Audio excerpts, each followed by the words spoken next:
अस्सलाम वालेकुम व्यूवर्स, आज हम आपसे बात करेंगे छोटे बच्चों में कॉलिक पेन यानी पेट में गैस का इलाज। अगर आपने हमारे चैनल को सब्सक्राइब नहीं किया, सब्सक्राइब कर लीजिए, बेल आइकन को प्रेस कर दीजिए। व्यूवर्स, छोटे बच्चों का बहुत कॉमन मसला है जिसे कहते हैं कॉलिक पेन यानी पेट में दर्द और गैस। अक्सर वालिदैन को ये तजर्बा होता है कि बच्चे कई कई घंटा रोता है और समझ नहीं आता आखिर उसको तकलीफ़ क्या हो रही है। ये सूरत हाल अमूमन शाम या रात के वक्त ज़्यादा बढ़ जाती है और माँ बाप दोनों परेशान हो जाते हैं। कॉलिक दरअसल इस कैफियत को कहते हैं जब बच्चे के पेट में हवा या गैस फंस जाए या दूध पीने के दौरान बच्चा हवा निकल ले। क्योंकि बच्चों का हाजमा मुकम्मल तौर पर तैयार नहीं होता, इसलिए इनको ज़रा सी तब्दीली भी फ़ौरन मुतासर कर देती है। इसके अलावा कभी कभार माँ की खुराक भी असरअंदाज हो जाती है। मसलन अगर माँ दूध पिलाने के दौरान गैस पैदा करने वाली ग़िज़ा खा ले तो बच्चे में भी बेचैनी और गैस पैदा हो सकती है। अब सवाल यह है कि इस सिचुएशन को कैसे हैंडल किया जाए। सबसे पहले तो वालिदैन को पुरसुकून रहना चाहिए।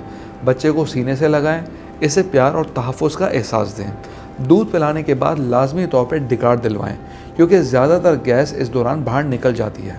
अगर बच्चा रोने लगे तो इसके पेट पर हल्का सा मसाज करें। घड़ी के सिम्त में यानी क्लॉकवाइज नरम हाथों से इस पेट को मलें, इससे गैस आसानी से रिलीज़ हो जाती है। एक और कारआमद तरीका यह है कि बच्चे की टांग को साइकिल की तरह आगे पीछे हरकत दें। यह भी पेट के दबाव को कम करता है। कभी कभी गर्म पानी में तौलिया भिगो कर निचोड़ लें और बच्चे के पेट पर रख सकते हैं। ये हल्की सी गर्मी गैस को बाहर निकालने में मदद देती है और बच्चा पुरसुकून रहता है और सो भी जाता है। अगर माँ दूध पिलाती है तो अपनी ग़िज़ा का ख्याल रखना बहुत ही ज़रूरी है। गोभी, बीन्स, आलू या कोल्ड ड्रिंक जैसी चीज़ों से परहेज़ करें फीडिंग के दौरान, क्योंकि ये गैस पैदा करती हैं। ज़्यादा पानी पिएं, बैलेंस डाइट का इस्तेमाल करें ताकि दूध सेहतमंद बच्चे के लिए हल्का रहे। अगर होम्योपैथी इलाज की बात करें तो बच्चों में कॉलिक के लिए ख़ास तौर पे बहुत अच्छी अद्वियात हैं। इन दवाइयों के साइड इफ़ेक्ट भी नहीं है। सबसे पहली मेडिसिन है कैमोमिला 30। अगर बच्चा बहुत ज़्यादा रो रहा है और गोद में आने पर खामोश हो तो दिन में 1 या 2 बार ये मेडिसिन दी जा सकती है। 1 चम्मच पानी में 1 या 2 कतरे टपका कर बच्चे को पिला दें। सेकंड मेडिसिन है कोलोसिन 30 पावर में। अगर बच्चे को शदीद दर्द के साथ टांगे पेट की तरफ खींचने की आदत हो तो दिन में 1 या 2 बार आप कोलोसिन 30 पावर में 1 या 2 कतरे डाल के बच्चे को पानी में दे सकते हैं। फिर है कार्बोवेज 30 पावर में।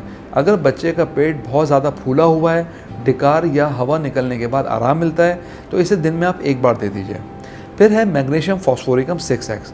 ये बायोकेमिक फॉर्म में टैबलेट होती है और इसके ड्रॉप्स भी आमतौर पर मिल जाते हैं। इसे दिन में 102 बार दे सकते हैं। इसका तरीका ये है कि 2 गोलियां 1 चम्मच पानी में डिज़ोल्व कर लें और बच्चे को दे दीजिए। इससे काफ़ी रिलीफ मिलेगा। व्यूअर्स, अगर बच्चे को साथ में बुखार या दस्त लग जाए या वज़न बढ़ना रुक जाए तो ये कॉलिक नहीं बल्कि किसी और बीमारी की अलामत हो सकती है।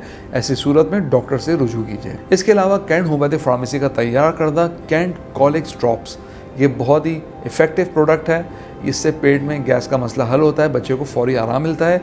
आप किसी भी होम्योपैथिक स्टोर से या ऑनलाइन भी ऑर्डर कर सकते हैं। हम उम्मीद करते हैं आज की वीडियो आपको पसंद आई होगी।